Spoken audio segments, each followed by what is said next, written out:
Time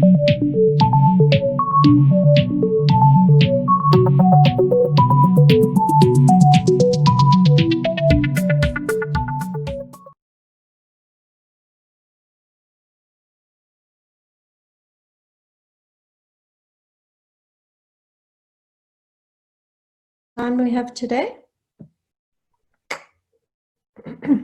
Until 11. Okay, great. So I want to have a breakout group or two for us to go into a bit of depth.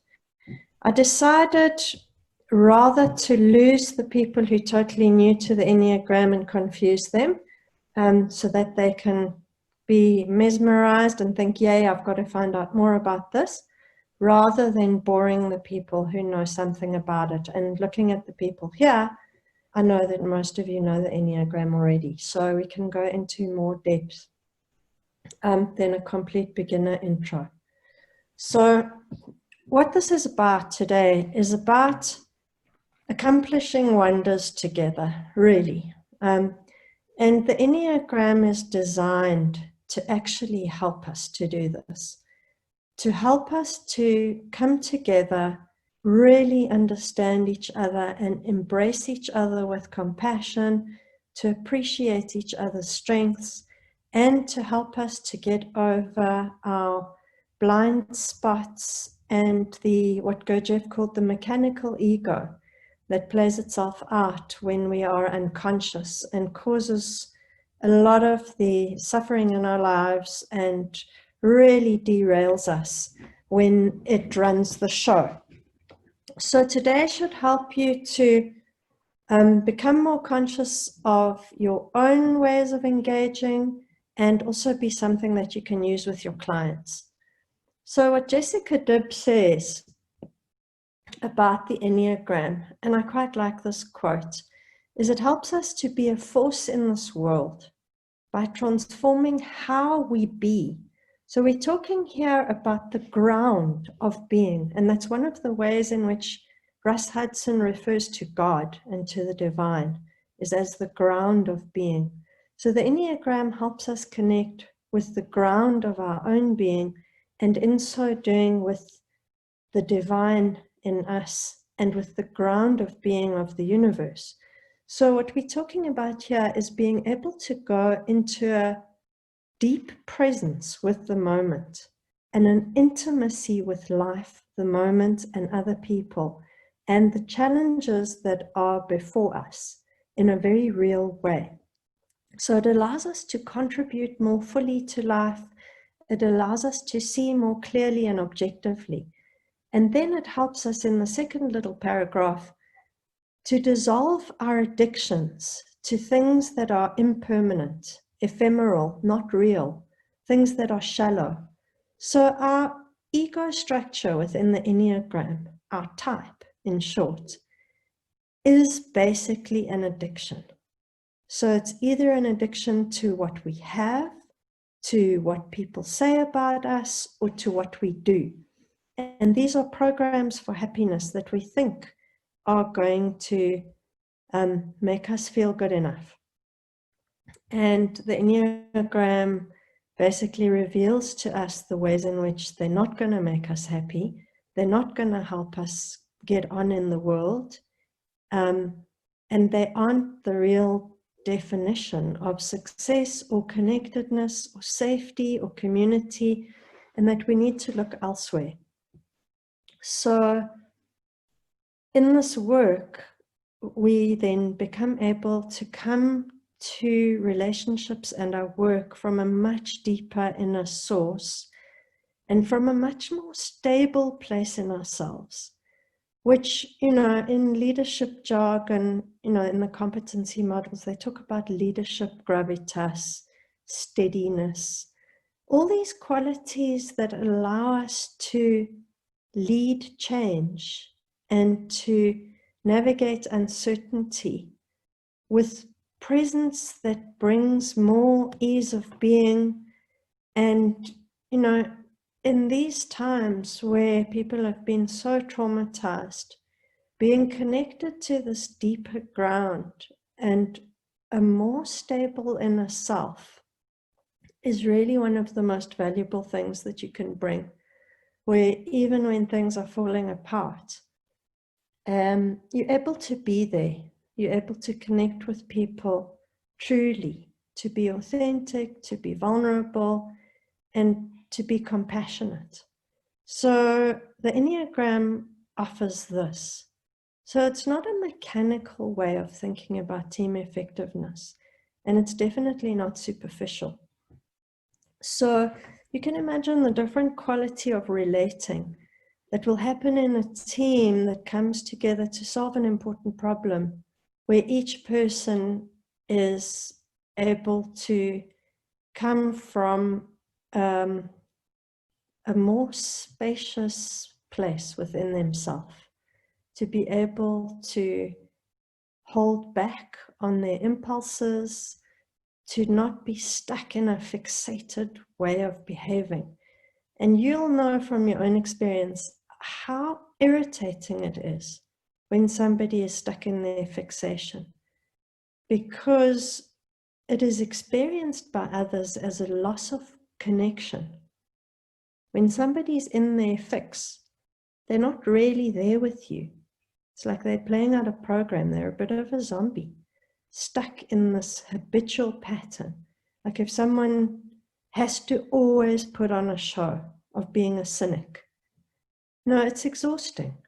And you can't really get further with them, because it's like a broken record of they just keep on playing that role. So the Enneagram helps us to not do that. It helps us to appreciate what the moment is asking of us. In Sufism, they call it the real. It's another word for God. It's another word for reality itself. What is the real presenting to you right now? And what is it asking of you? And what is the invitation? And how do you respond to the real in a way that is soft and responsive and appreciative of the moment? So if somebody is with you, how do you respond to their presence with that kind of sensitivity and presence? So this is my angle on team effectiveness. You can see that, it's not really a formula. It really is about being. So that's why I like her thing about it's how we be and contribute to each moment, and how do we appreciate the moment in which we find ourselves. So we all know this. At the most superficial level, the Enneagram looks like a typology. It looks a little bit like DISC or, MBTI maybe. And people fall into the trap of thinking of it like that. I've heard people refer to it as a tool. Some people imagine that it's a psychometric instrument, which it absolutely isn't. It hasn't been normed and validated. It doesn't come from a psychological model, like MBTI comes from Jungian archetypes. It's not the 16PF. And I think as practitioners and people new to the Enneagram, it's very important to understand that. Because if we think of it as a typology, number one, people feel boxed, which is an antithesis to what the Enneagram's trying to do. And it makes it more static. So I'm this type and you that type. And it reduces the dynamism. And there are a number of other reasons, actually, why I think it shouldn't be thought of as a typology, but I don't want to go into too much of that. And also the dimensions of the Enneagram. These 9 main types, but when you look at the subtypes, as a lot of you know, we're talking about 27 very distinct subtypes. So, we might be working with here an Enneagram 8, and we have this idea of the Enneagram 8 as a challenger. We've got our little, keywords about 8. But as you start going deeper into the Enneagram, you realize the complexity and the layers and layers of what is in the system, and the fact that there are these subtypes. Here I've got my little mini summary of the subtypes, and I'll put this in front of clients, because you know how we do the group work with the Enneagram. You know, if you've got a management team of, say, or a small organization of, say, 25 people, and you get them into groups, you get the 8s together, the 7s together, whatever, and they start maybe giving a little presentation about their type. And the team experiences the fact that these 8s in this group are very, very different. And they have an intuitive sense of just how different. So I think one of the things about working with teams is that we need to differentiate more or complexify. And to complexify something means to make it more differentiated as well as more integrated. So to show people that this is a complex and dynamic system, and to really give them the opportunity to truly enter the portal of what the Enneagram offers. So I've been in organizations and asked to do Enneagram work in organizations where we kind of have one afternoon where the Enneagram is built into a 3-day program.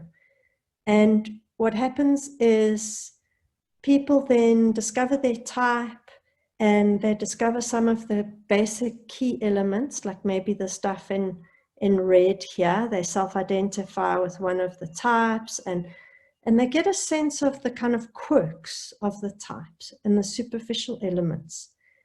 And it almost becomes a bit cute, where we're able to laugh at, oh yeah, I'm like that. I haven't got time for bullshit. I just want to get things done. And we maybe learn a few coaching tips, but we don't go into the fact that this is a fixation, first of all, and what's behind it, and what the growth path is, which is actually the most important, is that the Enneagram offers us keys to release us from these fixations. And we don't go into the fact that there are subtypes. And the subtypes manifest very, very differently. They're countertypes, as I've just said, and that's where most of the work goes in, because the subtypes mask the fixation. So I'm using a lot of technical terminology here, but what I'm basically trying to say is we need to avoid using the Enneagram in superficial ways. For me, it's a missed opportunity. And if 6 months later the person says, yeah, I did the Enneagram, I can't remember what type I came out as, then I feel that we've done the person a big disservice spiritually, because the Enneagram is an opportunity to fundamentally transform your life and to find so much more ease of being and to become so much more effective at problem solving and collaboration. So that would be my first kind of plea. Here's some more stuff about the Enneagram subtypes. And at the moment, I'm running a 3-week course where each module we look at one of the centers. So the first week we look at the action center. So we look at types 9, 8, 9, and 1. The next week we look at 2, 3, and 4. And we still don't have enough time in each of the sessions. You could spend 3 hours just on this. You could spend a whole day. So as far as possible, I would say, give your clients a glimpse into just how deep they could go, and that this is something that they can study and use across all spheres.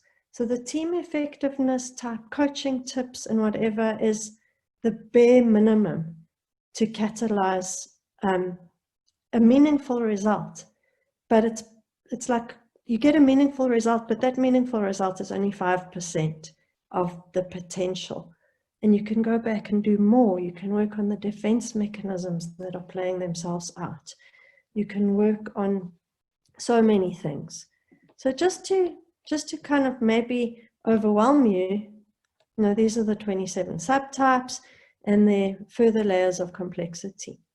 So just for today, I want to talk a little bit about the Harmonic Triads. I find that a lot of people don't really know much about them because in the training that most people receive, like the IEQ 9 training in level 1 and level 2, there's not that much depth on it. And a lot of people that have worked with me on the harmonics have said, wow, that really added a lot of insight and clarification. So I want to give you a chance to explore this because the harmonics are the most powerful way of working with team dynamics. And they're very relatable. They can be really fun.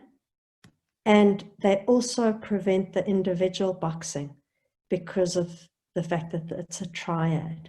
So we'll go into that in a second. But you can see what the harmonics reflect. And I've put in the music notes so that you can remember. Harmony. It's about harmony with each other, harmony with ourselves, and harmony with the world and with the challenges that come to us. That we approach things in an integrated way where we have a balanced perspective, we're drawing on our own various strengths, and we fully embrace the perspectives of the others in our team. So you can see here, I mean, this is team stuff, all of it. You know, how is the team going to deal with setbacks? How are we going to handle the conflict with that other team? You know, the product house versus the channel. You know, the people that approve the credit versus the salespeople. So, you know, in any organization, you're going to have conflict within teams, across teams, between management layers, and the stuff is super powerful. So what are the harmonics? So here's the Enneagram diagram with the 9 types at the bottom here. And they cluster into 3 harmonic triads. So those of you who know about Russ Hudson, quickly getting my book in case you don't know it. So Don Riso and Russ Hudson wrote this book in the 90s, The Wisdom of the Enneagram. And this, as you can see, it's very used, is the kind of quintessential Enneagram Bible. So if you're interested in the Enneagram and you want to work with it, it's a really good reference guide, and I would get it. It's got fantastic type summaries, and it's got levels of health, wake-up call, everything. So you can see here, levels of health, etc. So I should get a commission on selling this book. But yeah, so get it. And what happens here, Russ Hudson, the author of that book, discovered these triads in the Enneagram. And the yellow dot is in the middle of this triangle, the 927 or 792. And those 3 are the positive outlook types, symbolized here by the balloons going up into the sky. So there's our positive outlook triad. And if that's if that's your main type, then you are predisposed to a certain way of thinking. Going up, let's go here, emotional realness. The emotional realness triad is 6, 8, and 4. Very different perspective on how to handle problems, how to handle conflict, how to get things done, what matters. And then you've got the competency triad, which is types 1, 3, and 5. So I'm going to explain the key features of these types. I'm just giving you a bit of a mnemonic here with these 3 images. The competency triad is the robots. The emotional realness is this gorilla expressing itself. And then, as I said, the balloons for the positive outlook. So I'm going to go into a little bit of increasing depth as we go. So the positive outlook is the one that's going to say, don't worry, it's going to be fine. We love each other. It's going to be great. Don't worry. We don't need to make a big deal of this.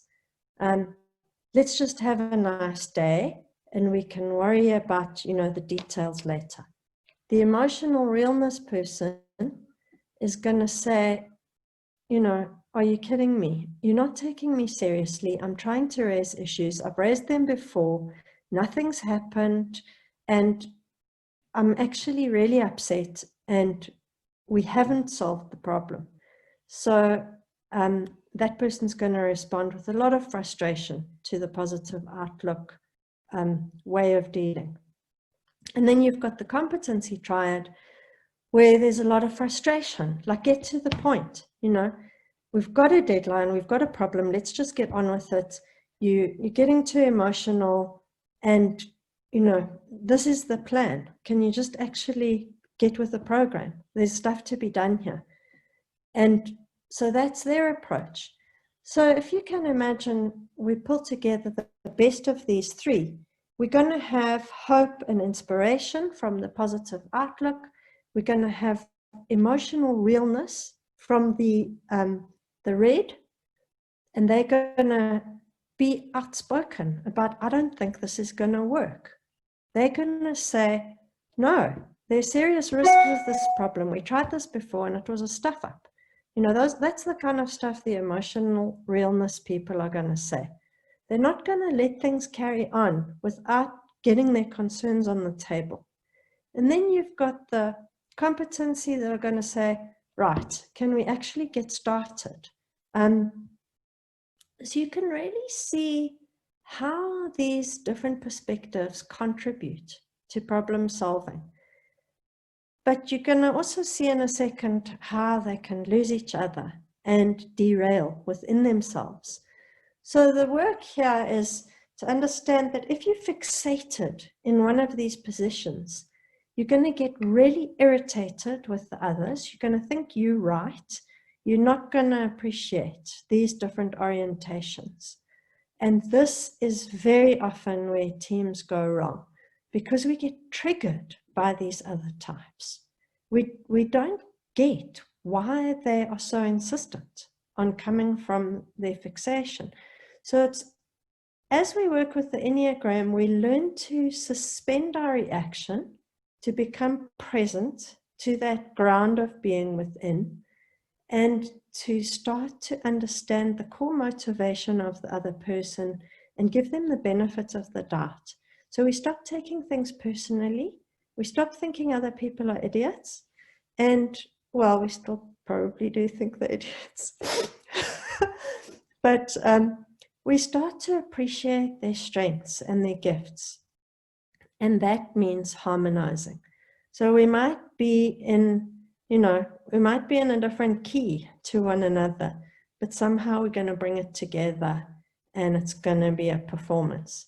So I really like extending the metaphor of like an orchestra, you know, the music of this, that we riff off each other, that there's jazz, there's improvisation, and every person has the latitude, the spaciousness to bring of their best. So it loosens the team, it creates, you know, if you think of these metaphors of fixation, rigidity, as opposed to softness, receptivity, and flow, what kind of team do you want to be in? So these are some of the derailers applied in a marriage context. And I mean, I use marriage counseling, my marriage counseling training in teams all the time. They don't know it. But relationships are relationships, right? So here, if you're in two positive outlook people in a marriage, everything was great until the divorce. So they completely ignore the problems and push them aside, sweep them under the carpet, but at some point things fall apart. Then you've got the emotional realness where, you know, there's only so much crockery you can throw at each other. There's only so many times that you can walk out and slam the door. There are only so many times that you can lose your temper and insult the person before you've eroded the foundations of the relationship. And these types can get there because of the reactivity. So the emotional realness triad used to be called the intensity triad, and it used to be called the reactivity triad. And Russ decided those names were a bit derogatory compared to the other two. So they changed it to the Emotional Realness Triad to just show that it's really got its place, even though it might be sometimes difficult for other people to appreciate, to valorize it and to say, no ways, we need this. We can't actually do without it. And then a competency marriage, so if you have a 1 married to a 3 or a 3 married to a 5, the relationship kind of works because it gets things done. Somebody buys the chlorine on the way home. You know, the finances are sorted and things work, but there's a lack of emotional intimacy. And these kinds of relationships can fizzle out. And a distance can set in without people really noticing. So you can see now some of the pitfalls, the downsides of these different triads.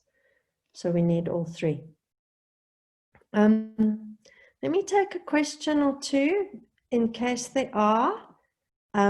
Most of you have got your video off, so I can't see who's looking confused and ask you. I see you frowning or whatever, which I usually am quite sensitive to.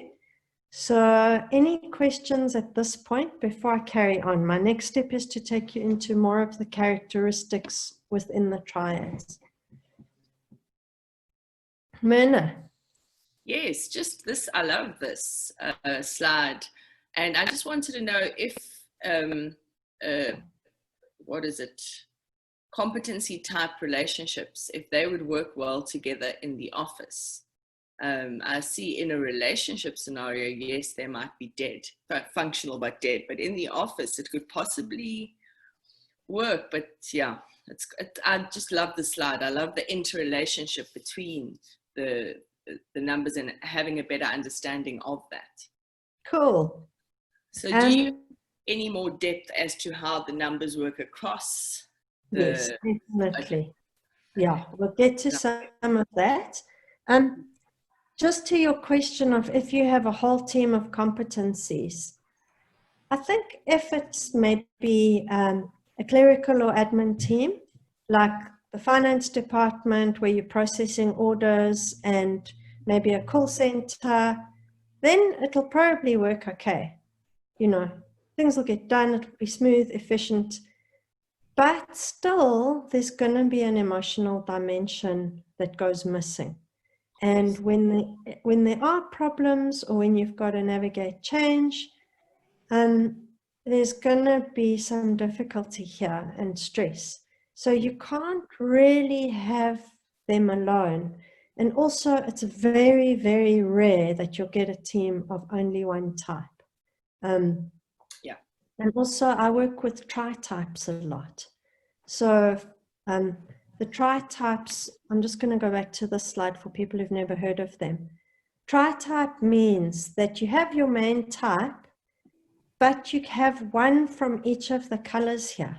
So you have a thinking style, you have an action style, and you have a feeling style. So say, for example, I'm a main type 7.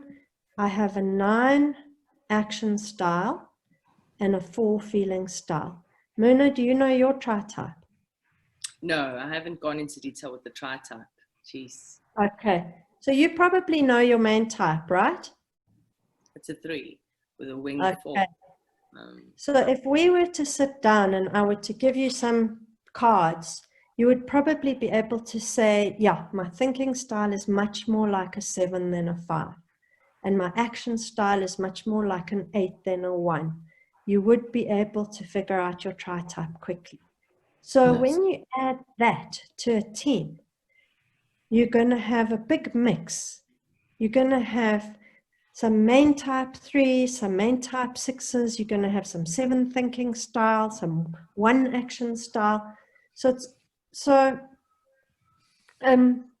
it's very, very helpful to know the harmonics and to see the team composition from a tri-type perspective. Like, how much 7 do we have in a team? And how could that derail us? How much 3? If we've got too much 3, Like everyone's tri-type has got a 3 feeling style. Even though there's a mix of types, there's going to be all the problems that go along with the 3 feeling style are going to be part of that team. So the 3 feeling style, for example, is the style that puts aside feelings to get things done. So that's going to be a big challenge. So it's a way to identify blind spots and black holes within the team using this. Absolutely. Okay. Yeah. So they're going to be missing pieces, they're going to be overweightings, and the boss is disproportionately weighted. So if you have an Enneagram 1 boss, they're going to try and bring their harmony triad and their orientation to reality, to the way that that team solves problems. And they are going to alienate people from the other triads. If they are unconsciously pushing that style and they think it's the only way of being. So this is the point of this work, is when you're working with a team, to help them to see what they're bringing and that it's not the way, the truth, and the light to be like that. And to appreciate the ways in which they're going to alienate and lose others. Like an Enneagram 7, they often think they're the best boss in the universe because they've got a grand vision and they're so enthusiastic and they give people a lot of autonomy. If they stop for a second and look at people's faces when they're declaring their grand vision in a management meeting, they're going to notice that people are looking at them with a lot of skepticism. The other people are looking at their phone, and that they've lost people. And there isn't actually a connection. So there's a level of, the blindness is almost literal. Like, oh, I'm losing you. How do I slow down and not be such a 7? Because maybe you're a 1, and maybe you're only going to believe me when you see some detail in a concrete plan. Is this making sense now? Do you can you see where I'm going? Ingrid, I was wondering, Mana, when you asked that question, because I know you're a 3. Yes. And I was wondering if there is something of people with competency would really like everyone else to be also competency at a, at a certain level. People get stuff done and who just knows how things work, and etc. Which probably links to the issue of the blind spot. I wouldn't think that emotionally real people would like everyone on the team to be the same as them. I don't really agree, because I've seen how 8s love each other and vibe together and love being 8s. They love it. There's that complicity of, we're going to do this, and, you know, this unbelievable camaraderie. And the positive outlooks, you know, together all roll their eyes at the other 2. So I actually think if we are trapped in our fixation, then we think that's the right way to be, and we dismiss others. So it's a trap for every triad. Exactly. And it's a trap for all the subtypes too. I mean, one of the things about the subtypes is that we feel a slight contempt for the people that are in the repressed instinct. So for those of you who know what I'm talking about, that's going to be a gem, because when I discovered it, it was a gem. For those of you who don't know what I'm talking about, see that as an enticing invitation to explore the Enneagram in more depth, because it allows you to notice when you're looking down at somebody, and helps you to understand why. And it helps you to realize that that thing that you're looking down on is the exact thing that you need to cultivate in yourself. Yeah. It's like, I'm actually missing the ability to create a very detailed, logical, and coherent plan. And it gives me a panic attack to even think about doing it, but I better do it if I don't want to be arrested by the receiver of revenue for not having done my tax return. The competency triad is the one that will get the tax return done. The positive outlook is going to neglect it. Okay, so let's go in a bit more to what these types are about. So if I say holiday in France, this is kind of the picture that will come to mind maybe for a positive outlook type. So they think it's going to be lovely. So in a team, the positive outlook holds possibility. If you can just remember that phrase for positive outlook, they hold possibility. And they remind us that different things are possible on the basis of values. So 7, 9, and 2 hold human values in particular ways. So 7 is holding the idea of a radically different society. The 9 is holding the possibility of genuine harmony and coming together in all our differences and being, creating peace. The 2 is thinking about the genuine human needs and suffering of humanity. So they all holding a value and a possibility of something more beautiful than what we've got now. And they're constantly going to be trying to remind people that these things are important and possible. And they provide encouragement, they provide hope, they maintain energy and enthusiasm, humor, tenderness, and they help us not to succumb to despair when things go wrong. So you can see that they've got an important role to play in keeping some human qualities in the team, the presence of creativity and problem solving connected to some kind of human vision, adding feelings of belonging. And the positivity also helps things to feel more manageable. It's like, don't worry about it. It's going to be fine. We'll be okay. Even if the wheels fall off a little bit, people are forgiving. You don't need to be so stressed. It's fine. Things can be a bit messy. So those are the kinds of things you might hear coming from a 7 or a 9. The 2s are going to say, let's just make sure, that people feel comfortable and that we're really talking to their needs. So these are going to be the focal points of this triad.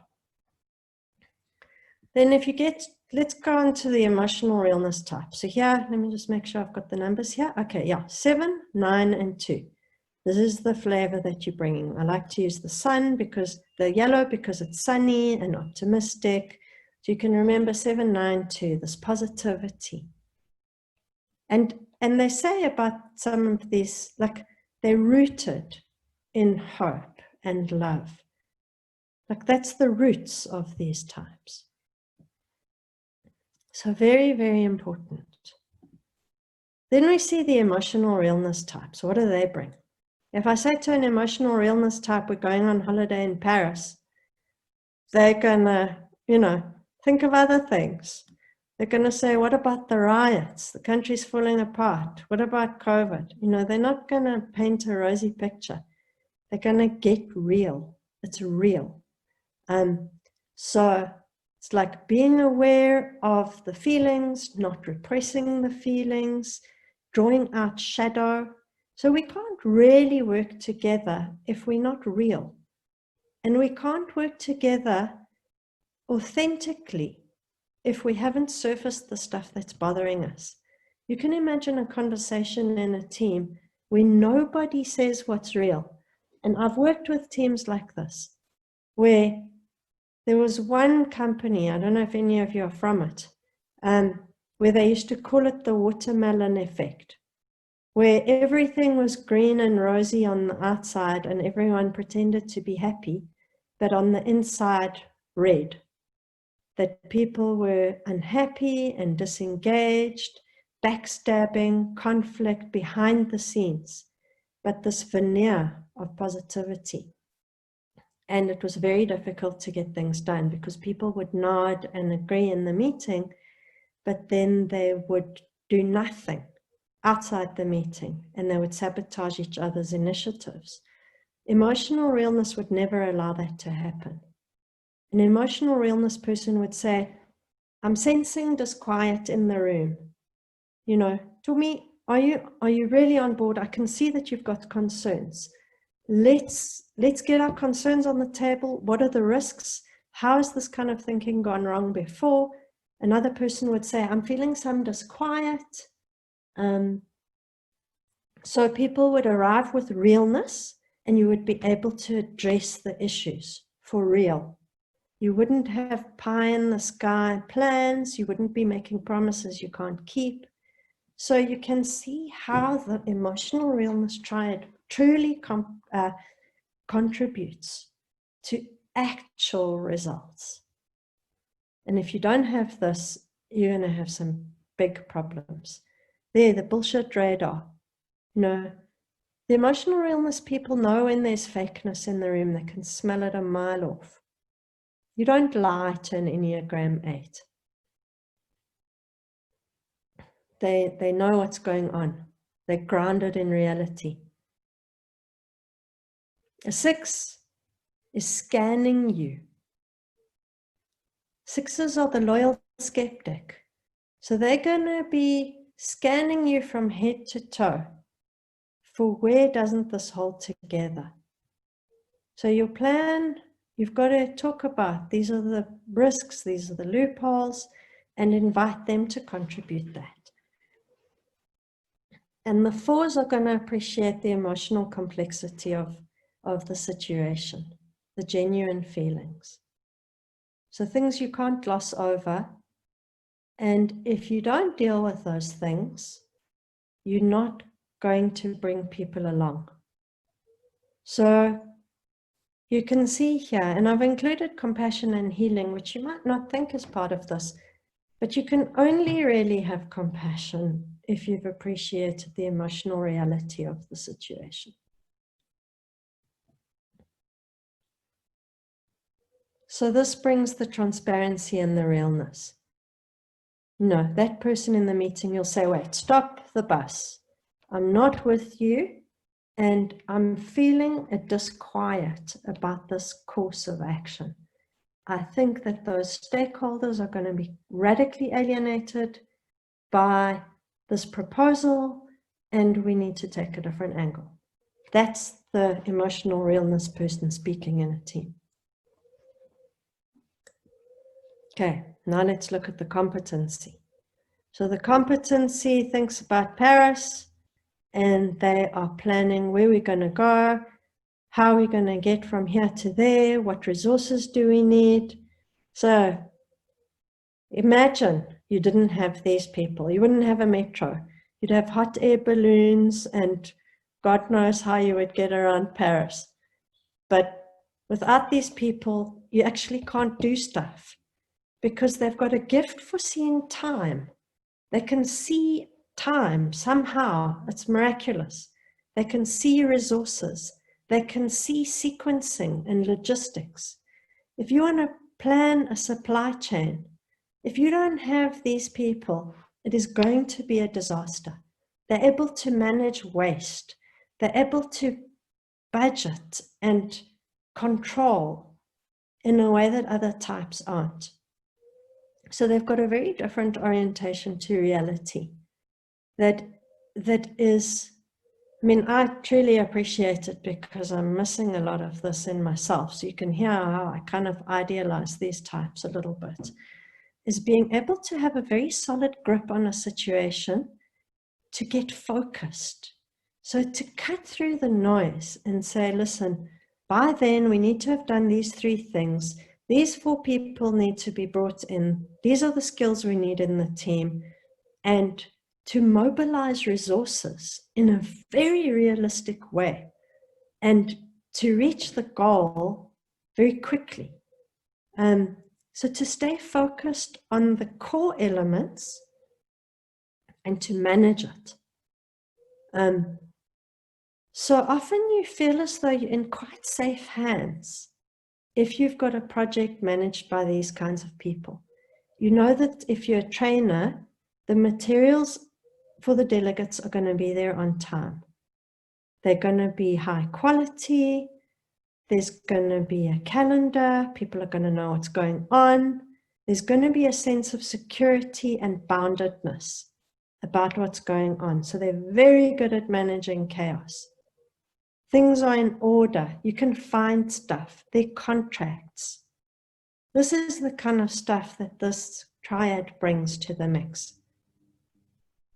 And you know what it's like in a team where this stuff doesn't exist, where there's no governance, where there are no contracts, where nobody knows whether someone's been paid or not, where a meeting hasn't been organized properly and you forgot to invite the most important stakeholders. You know, things are really frustrating. If somewhere in the mix you don't have people like this taking the details seriously. And you know what it's like for these people working in a team where that's not happening. They want to tear their hair out.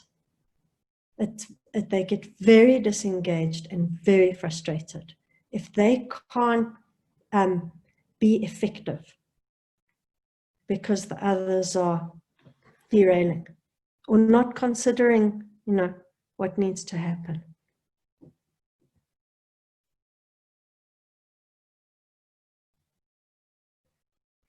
And they're not just rigid. At the second last bullet point, they bring receptivity and curiosity. So an Enneagram 5 is sitting there thinking about, what are all the variables here? What is the best model to use for analyzing this problem? They're able to think very clearly and bring the right kind of thinking to the problem. Then the 3s are like, okay, cool. These are the goals. These are the objectives. What resources do we have? The 1s are bringing the management of the details. So very, very important. Things are going to be on time and on quality.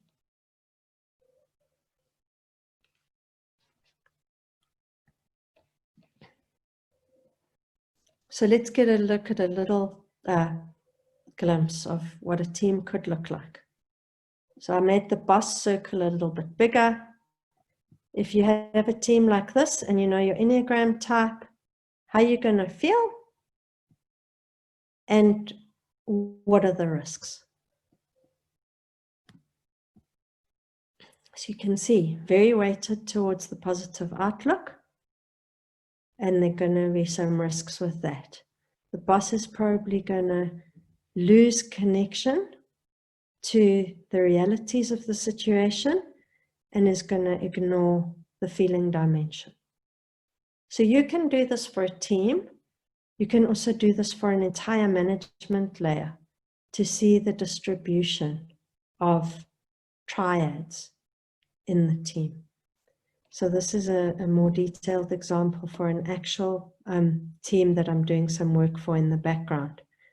So you've got the ones without the gray outlines are the senior managers.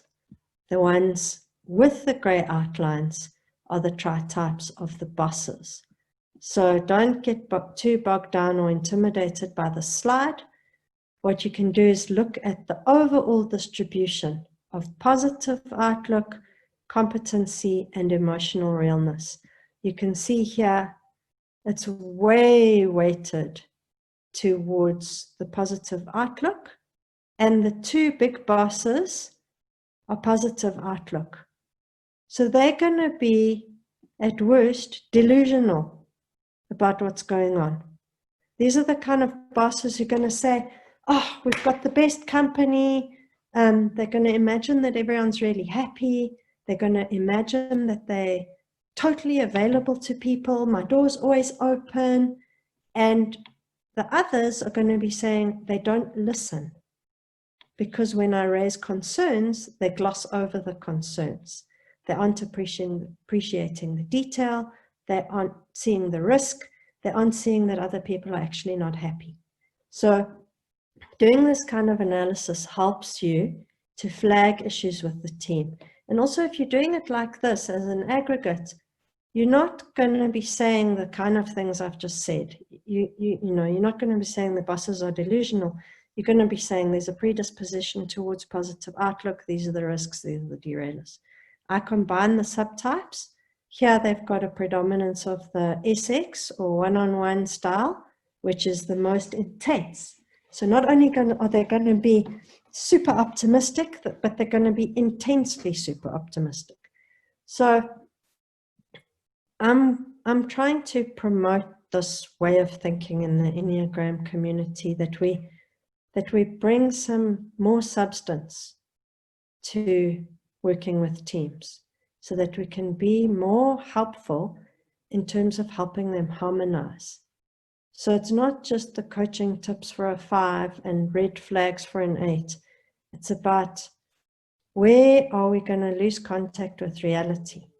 Where are we going to be over-focused on something at the expense of something else?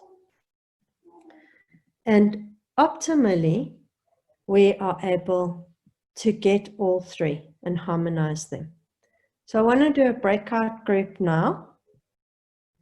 And one of these three, you will have identified with more than others. You will definitely intuitively have had a sense of, yep, I'm more on the positive outlook side. Even if you haven't done an Enneagram test and you don't know your main type, you right now are intuitively going to know whether you prefer this way of being or the realness way of being or the competency way of being. So if you get into a breakout group and the first time you've encountered the Enneagram, just kind of play along to the best of your ability and don't feel intimidated. I think let's get into breakout groups of 3. And the question I want you to use for the breakout group discussion, or the sentence stem, is, you know, I think I'm in the positive outlook or emotional realness or competency group, and I can see how my pattern showed up in the last project I did. So let me just take this off because I'm modifying it slightly. So you're going to go into a group and you're going to think of the last big project that you worked on. So in the last big project that I had to deliver, I over-focused on the fun part and I neglected getting all the materials at quality on time to the delegates so that they knew exactly what was going on, for example. So I brought the positive outlook and I neglected the competency piece, maybe. So think of which piece, which triad you strongly brought into your last project. And you're going to talk about that in the group. So what you strongly brought. Am I clear in the instructions? Because one of the positive outlook problems is they don't give clear instructions. So let me be very aware of that and see. People from the Competency Triad, are you happy with the instructions? Are they clear and precise enough? Roy, you don't count. You're not from Competency. You won't care. Stephen, are you happy and clear from the Realness piece? Okay, so I think I've got the controls here of groups. You're going to see that I'm not the slickest about this. Let's just see, how does this work? Yeah. Ingrid, I've got it set up here to do 4 rooms. Great. Which means you'll also go into a room. Is that okay? Yeah. And Okay. can you give us 10 minutes and we can talk about it properly? And Nikki says she's on a device that doesn't allow her to go into rooms, so I will remain in the main room, and I think Nikki will stay here with me so we can have a chat. Okay, you guys can talk about it. So yeah, think So about your last big 3 people. Okay. Okay, that's cool. Yeah, great. Cool. Okay, 10 minutes. Okay.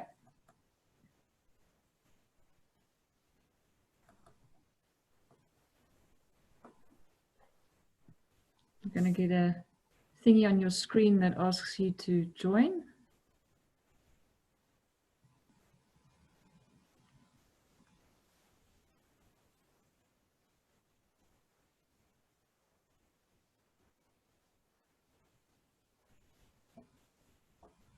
Go, Roy. Oh, it looks like Nikki's gone.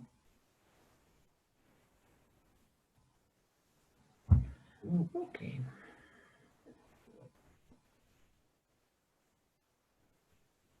Nikki, do you have audio?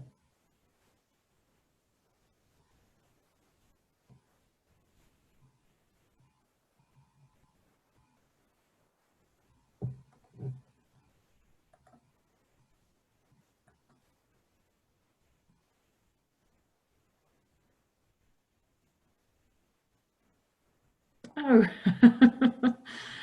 no audio either. Okay. Do you know your Enneagram type?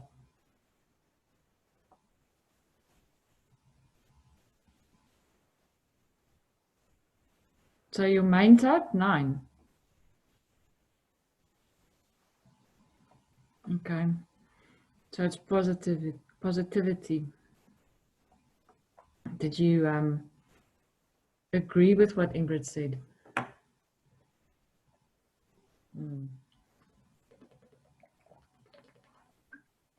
So I'm Enneagram 8. And my tri type is 2 and 7, 8, 2, 7.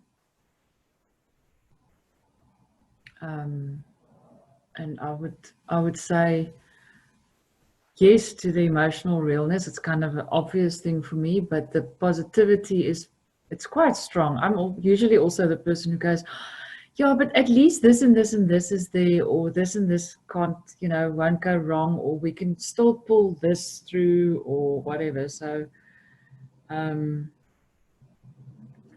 definitely got a lot of the positivity. But I guess my first default setting is the positive outlook.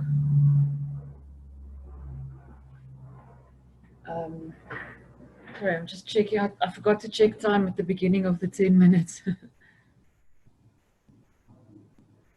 Yeah, 8 and 7 is a good balance. The something that I find that's difficult having very high, my 7 is like 1% less than my 8. The one thing that I find is difficult sometimes is the attention to detail, because neither the 7 or the 8 likes detail very much. So that it really does get boring if a project has lots of detail and lots of admin included, but otherwise. Your 9 and 2 can be too much. Why do you say that? Oh, okay. So also not. Do you know what your third highest one is? 5. Okay, so the 5 should ground you a little bit.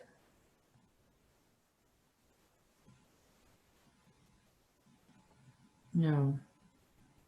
5s, I find 5s to be such calm people. It's just kind of like rustig.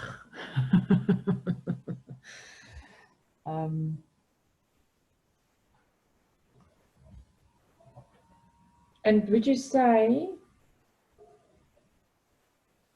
how do you react if you're very stressed?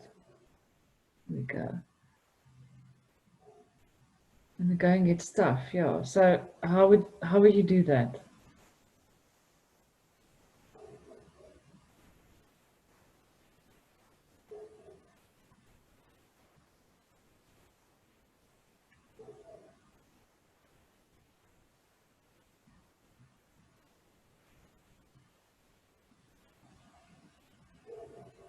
Have an out-of-body 9 experience. Yeah, 9s.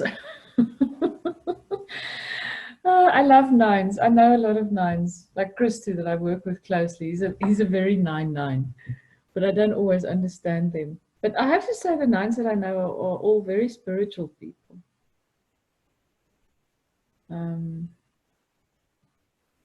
Completely disconnect.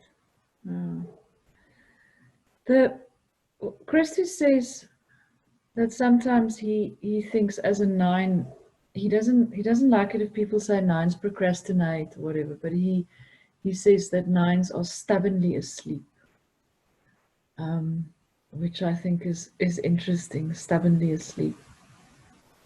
Yesterday, I'm working with a group in one of the banks with the Enneagram, and I did the debrief for the Enneagram 1s, and I listened to a podcast that I haven't listened to before. The Enneacast, I think it's called. It's a religious Enneagram podcast, which is interesting, but they don't make it too religious. It's actually quite a nice connection. And they said that 9s are asleep to anger. And I thought that's a nice way to say it. Asleep to anger, and Chris is saying stubbornly asleep. So yeah, 9s can choose to not be asleep, I guess,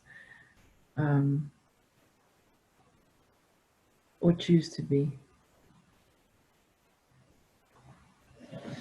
When I first did my Enneagram test, that's when they still told you your wing, and at that point my wing was 9.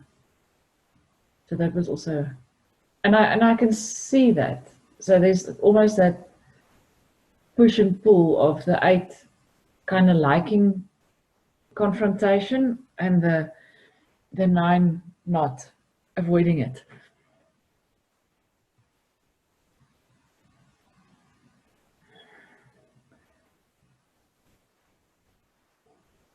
Yeah. My experience with 5ness is something I'm working on. So I think that's part of my developmental path. Because for an 8, the 5 is the stress point. If you look at the lines, the integration lines. And I do see that if I'm really stressed, I withdraw completely. I become unavailable, withdrawn, go and do my homework, gather ammunition before I'm ready to come back into the world. And I need to find a way to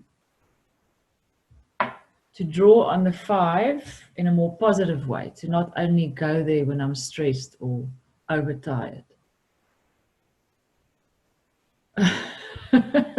I think 9s are very brave.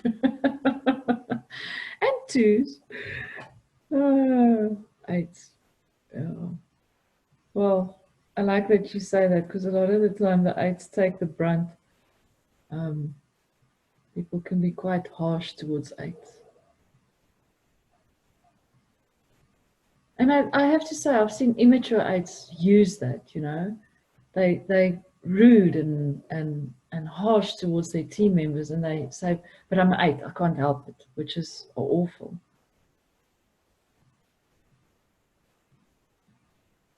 Yes, it is difficult not to move. 8s can.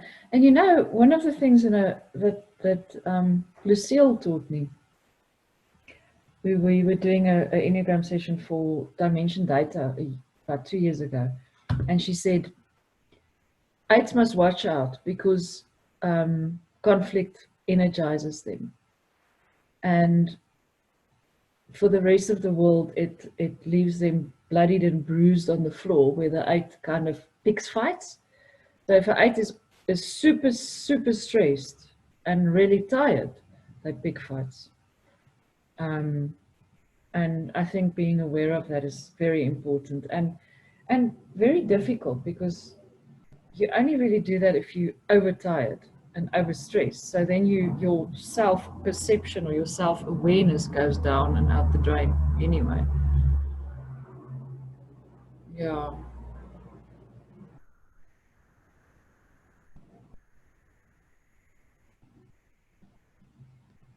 I also find that they are tricky to work with sometimes in a team, not to make them vulnerable. Yeah. Immature, not integrated 8s are really hard to work with. And stressed out 8s as well. one of the businesses we work with a lot has an exco team of the 3 founders of the business who are the main shareholders who sits on exco. All 3 of them are 8s. Luckily, the one is a social 8 because they're a bit soft. I'm also a social 8, and the other twos are the one is SP and the one is SX8. It is ugly when they it's really ugly when they stress and when they start fighting. Okay, we've done 11 minutes. I'm gonna call this lot back. Close the rooms. Okay, they've got 60 seconds to come back. I'm glad you enjoyed it. Maybe when you've got your laptop back, we must set up a Zoom catch up, and then we can talk about the Enneagram a bit. I'd love to know how you use it and when and what you love about it. Yeah, so let me know. You've got my email address.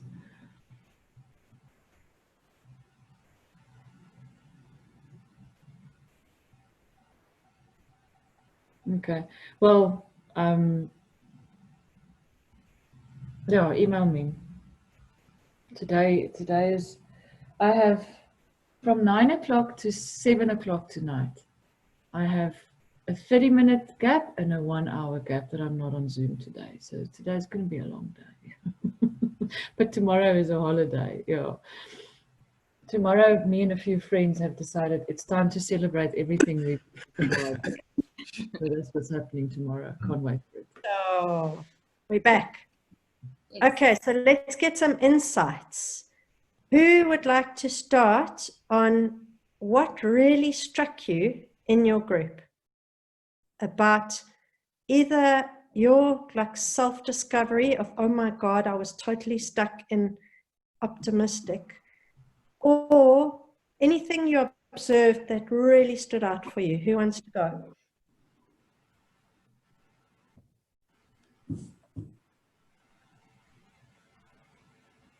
I'm the happiest person with silence, so I'm just gonna chill. I just was reflecting on this. I saw what happens to me, you know, because I'm 974, which is the same tritype as you, Ingrid, and I've been thinking about the project that we are doing together for the Greeks.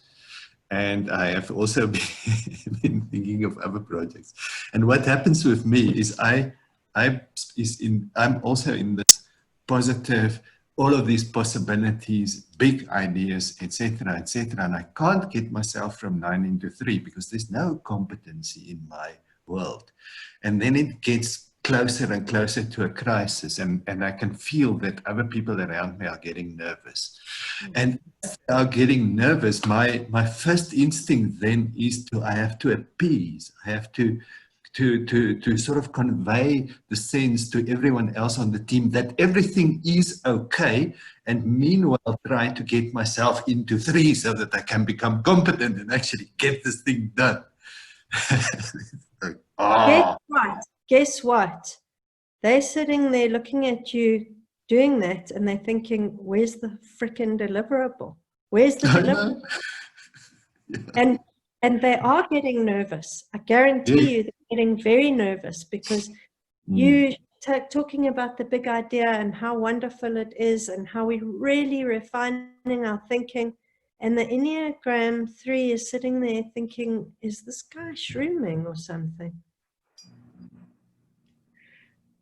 I'm just noticing how many 9s we have on this call. So could I have if you 9 or have a 9 in your tri-type? And Nikki is also a 9. So she can't do camera or audio today, but Nikki is also a 9. So it's, Mr. Carol, Richard. 9s take note.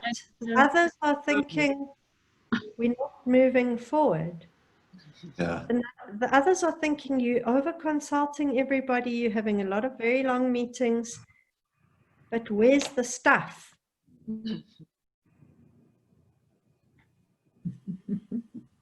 And you know it also, and of course as a 9, that increases your own sense of anxiety because people are going to be annoyed with you and angry with you. And that's the thing about 9s. Nines are preoccupied with creating harmony, but they're one of the types that creates most stress and disharmony. They infuriate people because they don't arrive on time, they don't take the work seriously, they think deadlines can slip endlessly, and behind the scenes, other people are tearing their hair out and thinking, I mean, I've worked with a one, I coached a one who worked with a nine, and she wanted to stab him in the throat. She was so frustrated with him because he didn't go to important meetings. He used to delegate to her and she didn't have the mandate. And he pushed every button of her competency. And she actually got really sick and she landed in hospital because he wasn't doing his job. And like, I'm sure he would really, really have cared if the full picture had been in front of him. But you can imagine a nine would hate to cause suffering. Yeah. So it's like a fat wake-up call to both of them. I mean, that one can't be passive-aggressive in their competency triad. They need to get real. Ones go into passive-aggressive predominantly, except the subtype, the one-on-one subtype is more outwardly aggressive. But you can see how those two, if they don't catch a wake-up, they're going to erode the possibility of getting stuff done effectively. Ingrid, Andrea put in the chat. Andrea, do you want to talk about that? It's interesting. Let me go check. Oh, there are lots of chat things. Sorry. Tambo had a comment to make, and I think it would be nice to hear from someone who isn't a nine, and then I can share that story maybe. Don't you want to tell us about it, and then people can maybe reflect back what might have happened? Yeah. Yeah, so you have to do the nine thing of trying to keep your story succinct, because nines can tell a very long story. So yes, I did an Enneagram feedback session with her. She was my first case study after I did the training. And firstly, I'm so embarrassed to say this, but I promise you I've never done this again. The session lasted 3 hours. I've done a 4-hour debrief. Don't worry, my dear. So bad. And then anyway, so we did the debrief, and there was some, and I just felt like, yeah, it took a while for her to get some stuff out, and she did. And then I don't know, a few weeks later, we just had this massive fight, like this explosive fight. And I kind of, just a lot of what I'd been holding back around her being incredibly judgmental and incredibly critical of people just sort of came out. And I found myself doing the whole repressed anger Enneagram 9 thing. And I was actually shouting at her, which I don't do that to a lot of people. And since then, it feels like things have been very, very different. And what was really interesting is when I asked her, once the fight had wrapped up, what feedback would she give me on the feedback session, if I could do anything better. She's like, well, I just thought that you would take the reins a bit more and, be more controlled in the process.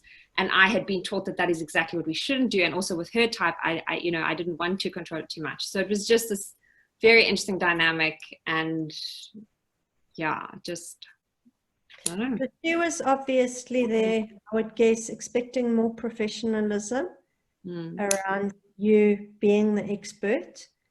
And then it sounds like other historical stuff where you hadn't spoken up, the debriefing session became a vehicle for you to raise stuff with her, using the Enneagram almost as a mask. Like, we can mobilize the Enneagram in that way, and it's one of the dangers, because it's a powerful weapon. And ones are incredibly sensitive to criticism because they've already trashed themselves to hell. He's recently gone through a huge, most awful job situation.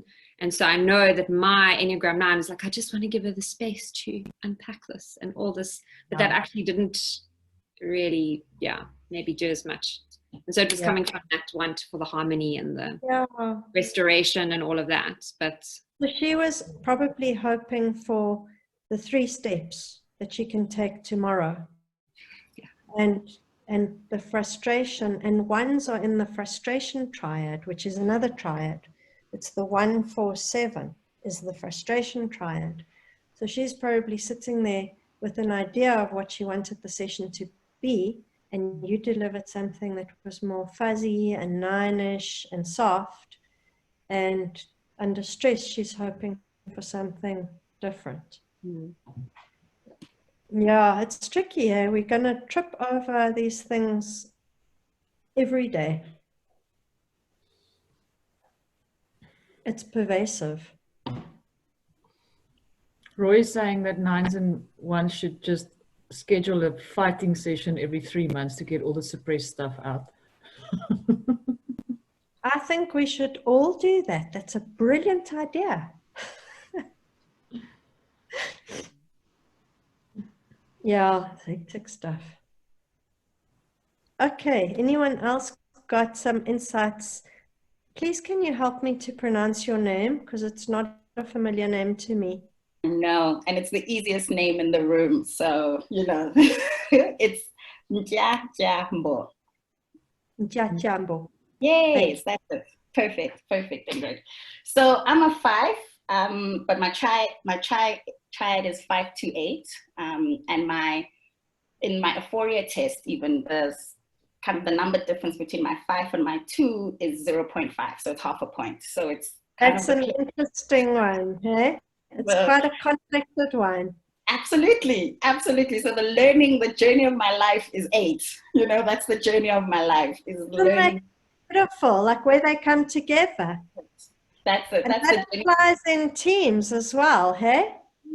Where it comes together, exactly. Sure, interesting, yeah. Because that's definitely what subtype are you? Sexual. So I'm a sexual 5. Okay. Yeah. Cool. So my last project, we had such a laugh with in the group. My last project, so I'm also in the film mold, the production mold, and I work with my fiance, and he's a sexual 4. So we had this project we did last week, and we got the job really like 72 hours, right, to turn it around, and I jumped into my competency, you know, and I had plans and everything was done, and everyone knew where they had to be, and I booked the crew, and I did every single thing, and I thought, flip, I'm flourishing in my 5-ness here, you know? And at the end of the job, kind of 24 hours later, the client comes back and tells us that there's a big thing that they wanted and we didn't shoot it. And then that's when I really saw myself run into my hole. So the first thing I did was, I think I just went into my head, because to me, I was just trying to trace back the journey to see where did my incompetence, you know, where did my competence fall apart, which is like unbelievable for me. And then I run into my 2, so whilst I'm in my head thinking, I'm not emailing anyone, I'm not calling enough, I'm thinking the problem through, my sexual 5 business partner with, I think the client was a 4. I mean, my sexual 4 business partner with a client that I think was a 4, just eating each other on email. It's just emails flying back and forth, and you know, we're getting into this dark hole of who's to blame in this situation. So then I run into my 2. I don't like the fighting. I don't like the suffering. I don't want anyone to blame. No one's to blame. Let's just try to sort it out. And my business partner is like, who the hell is to blame here? Like, where did this go wrong? So we know who to blame. And, you know, the person who just helped me was, I just happened to go on a hike with a friend on Sunday. And she was just like, Njambo, you're a problem solver. Solve the problem, and then you'll get to the emotions. And that's how I kind of got out of my 5 head and started putting all the things that were in my head on email, and started making phone calls and just helping close the issue. But my big laugh was like, I really spent 3 days in my head, and I realized that when you're in your head, no one knows that you're actually thinking about the problem. They think maybe you don't think it's that big of a problem, or, you know, whatever. And I need to not stay in my head for too long. I got to go in, come out, go in, come out, go in. That's very insightful. And I think there, like getting into agile work practices, and as a 5 is absolutely critical. Like, you don't go away and do 3 days work, because yes, you're going to have brilliant ideas and you're going to have a particular angle, but you're going to lose connection with the client. You've got to, like, a good practice for a 5 is to sit down with an A3 piece of paper and a pencil and do something that is very rough and very imperfect and shallow, and then go and test it. So you aren't the expert. You've got no security. You're going with the lack of certainty that is difficult for a 5.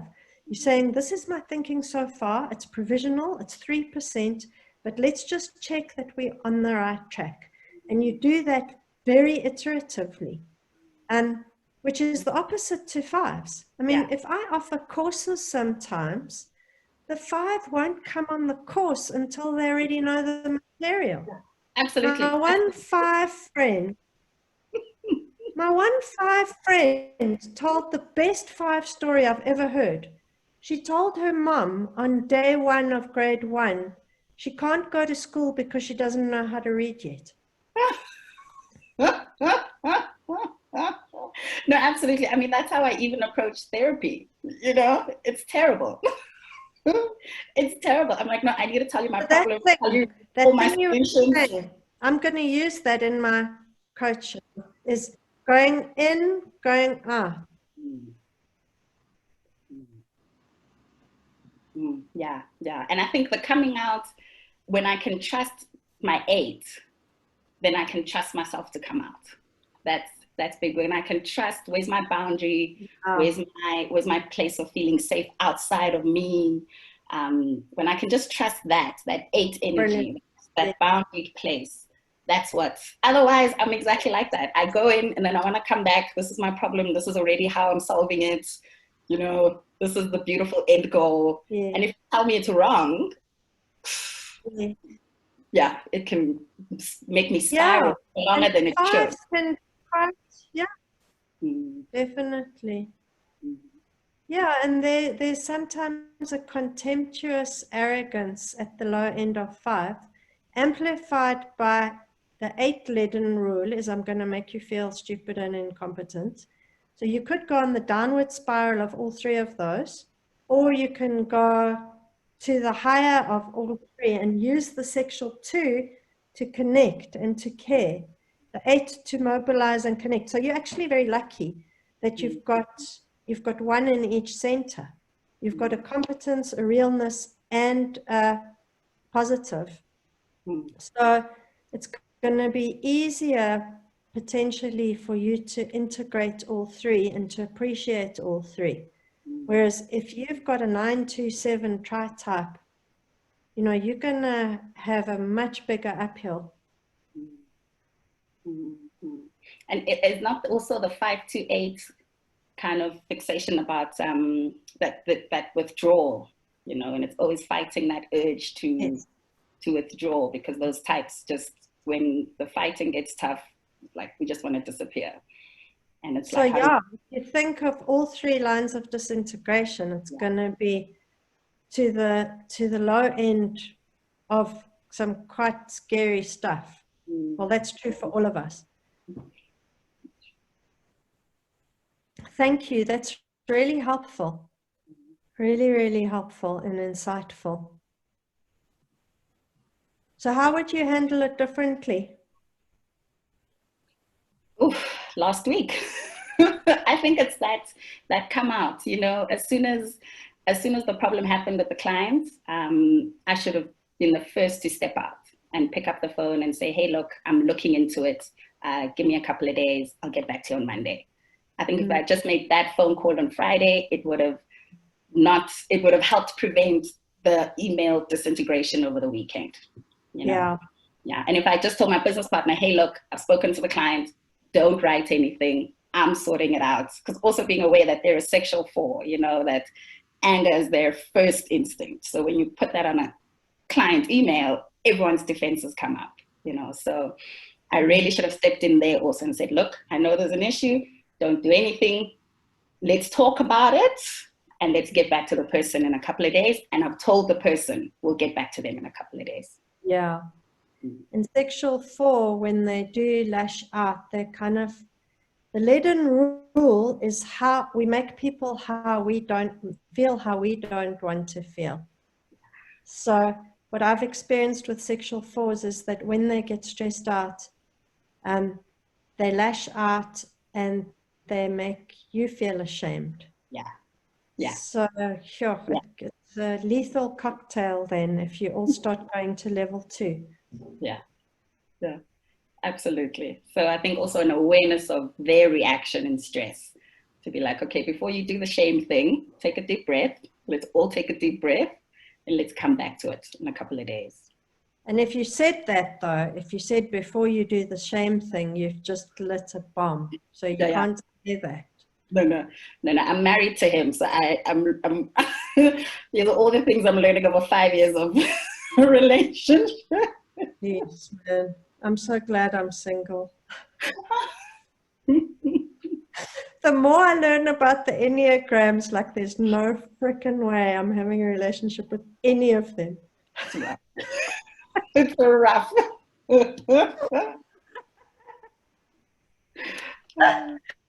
Yeah, brilliant. Let's hear some other insights from your groups, like any light bulb moments. Mona was mentioning that in our group, the stories were that we could lean on our wings to step away from the traps of our type. Yes. Yes. So for a 7, paint the possibility of what the world could look like, what the organizational world could be, you know, paint a really good possible future, but then to lean on the reality of that journey will take 4 years and not 6 months. Yep. Let's So be you've real got the 6 and the 8, both real. And then you've got to ask yourself, what's my shortest route to competency? So I've got 1 competency and 5. So you've got to ask yourself, and I'm really glad you raised that point, what is my shortest route to the other 2 harmonics? So that I can find them and know that I always think of the lines as a kind of privileged access. Like I've got the key to the best of 5 because I'm a 7. Like I kind of know the feeling of being the best of 5 when I'm in my very, very happy place. So that's a key I've got. And that's true for every other type. 8 has got the key to the most profound humility of 2. And the soft responsivity and the soft heart of the best of 2. So find your key and use it. And if it's wings or lines, you've definitely got it. So for you, what are your keys? You're on mute. Yeah, I need to go to 5. How do I get to 5? I don't know, I can't see the lines. So that's the trick, is how do you find a calm and centered place in yourself and detach? Yeah, like my line of integration is toward 5, my line of disintegration is toward 1. So if I'm being a pedantic, anal retentive, detail-oriented, immovable critic, and calm the hell down. And the line from 7 to 1 that we often don't appreciate fully is how angry we can get. Yeah, So the righteous rage, I love that you said, the righteous rage. I was like, nailed it.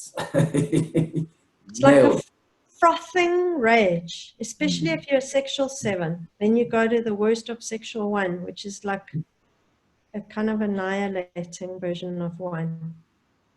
So yeah, but you can get the best of 1. You can go and get that conscientiousness, you know, where you where you kind of drop into a deep sense of the meaningfulness of the work and wanting to follow through and wanting to create quality. For me, so the 5 will give you rigor and the 1 will give you quality. So you've got access. I aspire to be a calm 5. Yeah, absolutely. And we have that innate yearning for our line of integration. We know that that's where we're happy. Cool. So in 43, I want to go to some integration stuff, if that's okay, because I think that's where the real important stuff is. Can you see my screen still? No. Okay, let me go there. Okay, so we've kind of harvested some of the insights there. And you can see that we could spend a lot more time on that. I've got more slides here. This is actually some course material for something I've been doing. So there's more depth here on the blind spots and the derailers, and a lot more work we could do together.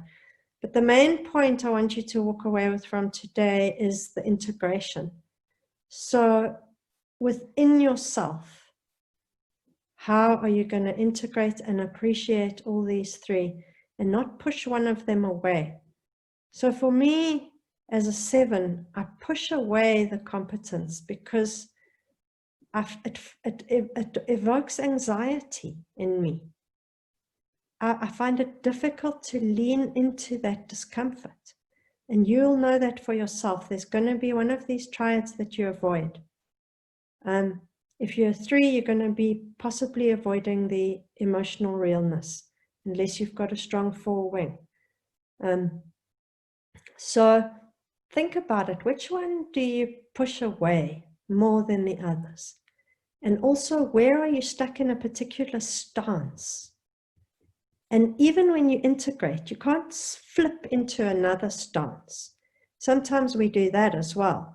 Like if I'm in a corporate environment and I know I'm surrounded by 8s and 3s, I get all like hard ass and cowboy, like let's just get this done, and I get into the other stance, which is equally destructive because it's not real, it's not supple, and it's also not authentic.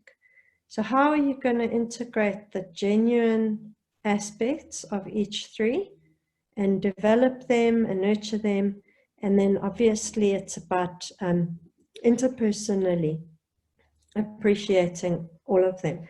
So the benefits of the 3 here, Russ Hudson says, if you integrate them, you get a grown-up, spiritually mature human being who is compassionate, wise, grounded, and capable.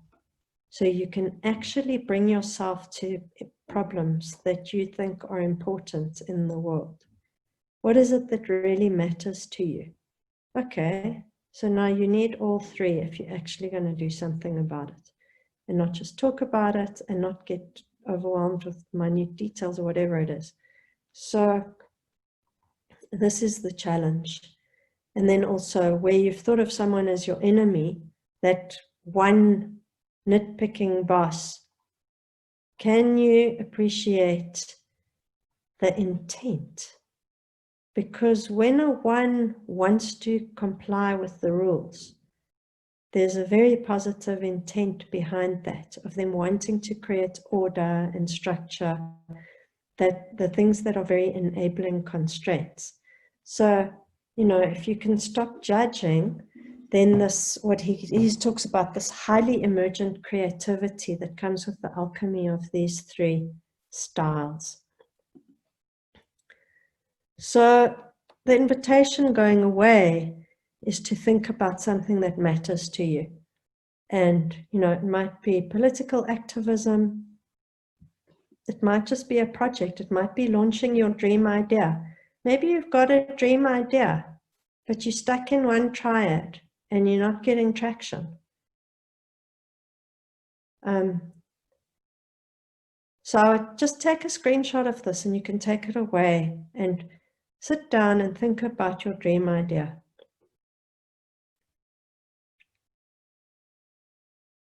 It's also nice to get a mentor from one of the others.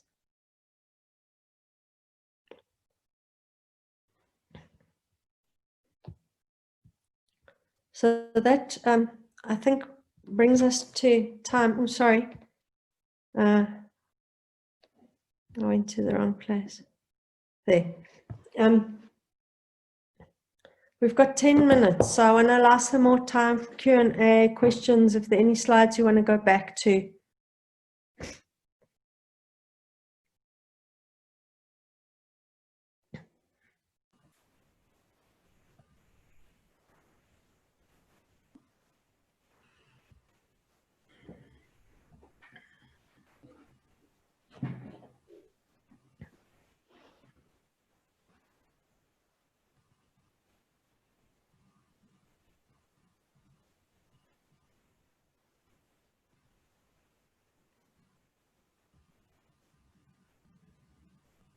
And also, if you like this stuff and you want to get more into the Enneagram, we've got an Enneagram community of practice, and you need to get onto that list because we meet kind of every 6 weeks or so, and we do sessions like this, so we take turns.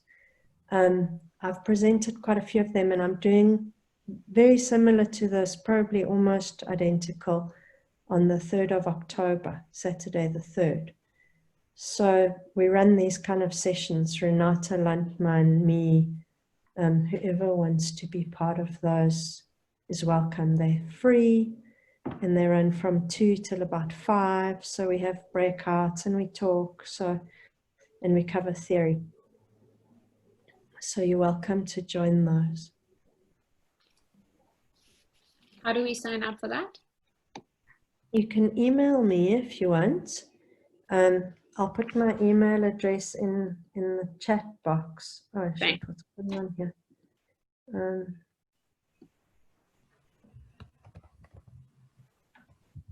A reflection that I had now that was really useful was, I think, the idea of getting a mentor in the I've forgotten what we call the triad, but in the competency side of things. That's showing up a lot for me because I've realized that so many people that I've been mentored by in the last few months as I'm transitioning in careers is pretty much all in either the feeling or the doing side of things. I think that's a very useful bit of advice. Yeah, it helps a lot because they bring such a different angle. And if you can get one from your lines, you, in your case, it'll be 9 to 3 is great. My supervisor for my research is a 3. And it took me a year to write my research proposal. And eventually she said to me, your research proposal is a document to get approved by a committee. It is not your spiritual journey. You need to focus. It's 6 pages. It needs to include this, this, and this. She was like, clap, clap, clap, from the Competency Triad. And for me, it was a complete light bulb. For her, the most obvious thing in the entire planet. For me, it was like, oh, I realized what a fog I'd been lost in. I can't see how to get back into the chat. Liesel, is it possible for you to put my email address in there? Ingrid at Takdir, takdir.koza. So for me, I just want to quickly say, sorry, I've got another meeting at 11 on another platform. So I'm going to just at some point assign you or Chris to like main host and disappear. Oh. I'll put your email address in now. Thanks. Chris. You raised your hand. Am I pronouncing your name right, by the way? Myrna, yes. It's Myrna, cool. And Myr. It's a gift. Oh, beautiful. Myrna. I'll never forget. I just wanted to know, what has been the most profound exercise that you've done for teams? where do you get the most aha moments when working with teams? Is it in the harmonics or? Yeah, and also walking the lines and drama therapy type exercises.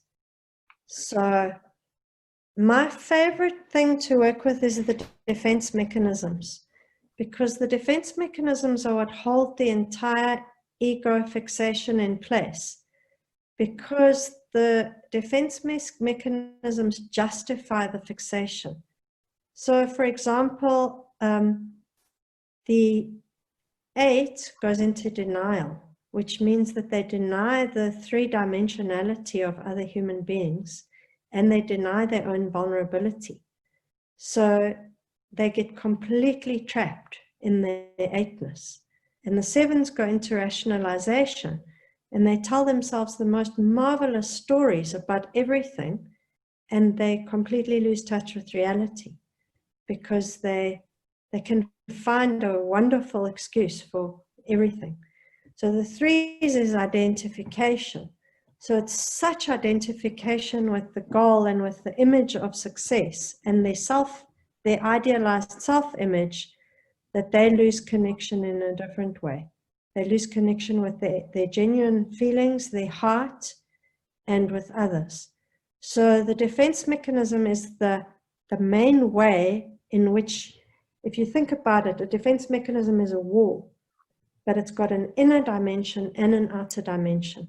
So we defend against our own inner realness, and we're defending against others. So it's a double disconnect. And if you want to have intimacy with the moment, with reality, with what the context is asking of you, as well as with the other, you have to ease through that defense mechanism. I'll just show you where it is in the structure. This is how I think about the Enneagram. So you've got the heart wound, you've got the passion or the vice, you've got the fixation, and here is the defense mechanism. And the Enneagram movement and personal growth is from here through this big wall into the virtue and the holy idea. So the outer 2 rings are the higher qualities. You see, I've put this key for the harmonics here as well, next to the types.